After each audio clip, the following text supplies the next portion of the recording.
We would like to follow up with interviews in the second day of the World Urban Forum in its 12th edition. I would like to welcome, I guess, welcome Monsieur Jean-Pierre in Egypt. Yeah, my name is Jean-Pierre Elong Mbassi. I'm the Secretary General of the United Cities and Local Governments of Africa. Well, sir, of course, being here in this big platform, not just Egypt, it's not just the Arab world, but it's this international platform where you can discuss, have a nice dialogue about what's going on in the world when it comes to urban development, sustainable development, ecosystem, housing. A lot of work have been happening around the world, new terms that we are really, it wasn't heard before in this field, but we like to know more about your presence here and the discussions that you attended. I know you are mindful that it's the whole world that is here at the World Urban Forum. And it's just appropriate because the world is urbanizing. The majority of people in the world are now living in cities. And the challenges of cities are the challenges of the world. And this is why Cairo is today the capital of the world. And when we are discussing on the future of our planet, remember we just quit in September a conference, a summit on the future. And this, the Secretary General of the UN say that this paved the way to further reflection on how we are going to deal with our future, given the limit of the planet, given the unsustainable way we have been producing and consuming so far, and given the risk that the climate disaster represent for humanity. The first meeting after the Summit of the Future is WOOF. So you are the main milestone towards the future. This is why we are so pleased to be here, and this is why it is so sensitive to discuss what's being discussed here.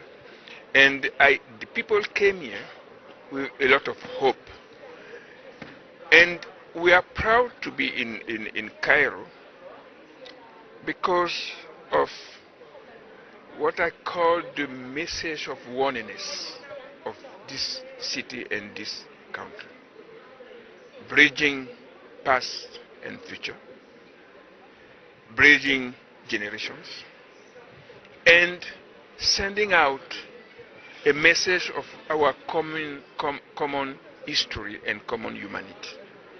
So it is very important that people tend to, well, I'm going to dare something that people might be reproaching me, dare to quit the sense of national sovereignty to going slowly, moving slowly to common humanity. This is what we wish to realize, not tomorrow, but as a milestone starting from Cairo. Of course, you mentioned something very important, humanity.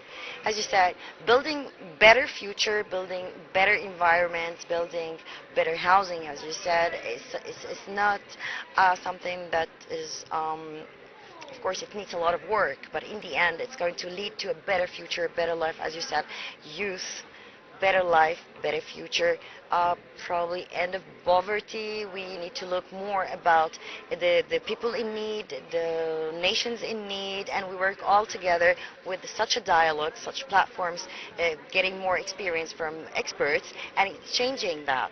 I think this is so beneficial for any attendee or any governmental or regional even entities.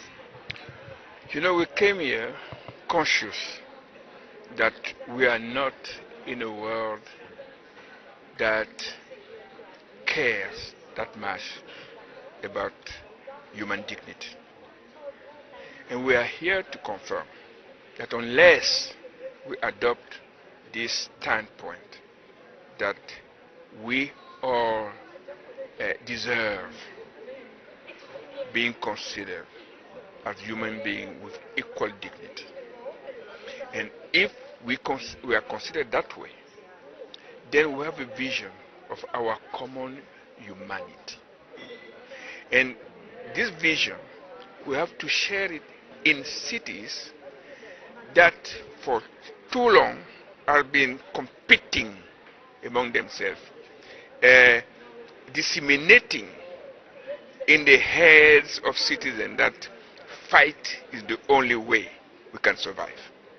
We are here to see, as we are doing in Egypt, that you can bridge past and future. You can bridge different kind of social arrangement. When I think of Hayat Karima, and all those things are sending messages that pathway can be different. And the wolf coming just after the Summit of the Future teaches us that it is an obligation to bifurcate towards humanity.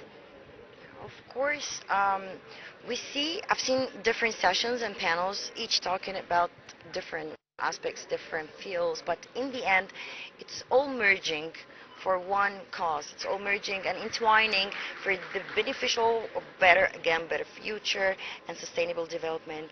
But we can say that Egypt been showcasing the efforts of the government lately, and there's a lot of changing when it comes to infrastructure, when it comes to roads, when it comes to Hayat Karima, different initiatives by President Abdel Fattah al-Sisi, of course, and the government. This is, I think, really encouraging, not just for Egypt, encouraging for even people around us, the nations around us, so that we can cooperate, we can open dialogues and different sessions, and then we will proceed in this aim, as you can see.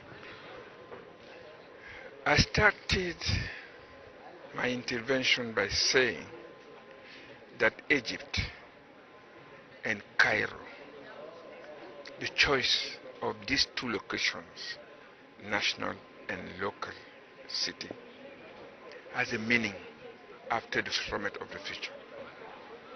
And this meaning is the vision that we can bridge our differences, recognize them but bridge them. We can bifurcate from unsustainable to more sustainable pathway to the development. And Egypt is a sort of summary of all this. You know, the Nile dependence on nature.